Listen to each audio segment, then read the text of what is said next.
বৌমা, ও বৌমা, কই গেলে? এখানে আসো জলদি। হ্যাঁ মা, ডাকছিলেন? বলুন কি হয়েছে। এই যে কালকে মাছের তরকারিতে চুল বেরিয়েছিল, আজকে আবার খাবারে চুল বেরালো। আমি কি করব মা? কি করবো মানে? আমরাও তো এতদিন খাবারে করেছি, কোথায় আমাদের খাবারে তো একবারে চুল বেরায়নি। এরপর থেকে যদি কোনোদিন খাবারে চুল পড়েছে না, তাহলে দেখবে আমি কি করব। আচ্ছা ঠিক আছে, আমি কিছু একটা ব্যবস্থা করছি, দাঁড়ান। চলুন মা চলুন, তাড়াতাড়ি বাইরে চলুন, নাপিত এসে গেছে। নাপিত? নাপিত কেন এসেছে?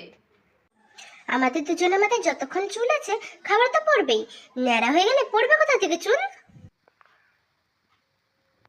না না না না বৌমা, মাথায় চুল থাকলে ঠিক খাবারে পড়বেই, সেটা কোনো ব্যাপার নয়। তুমি বরং একটা কাজ করো, এই 100 টাকাটা নাও, দেখবে নাপিতকে দিয়ে বলো যে বাড়ি চলে যেতে।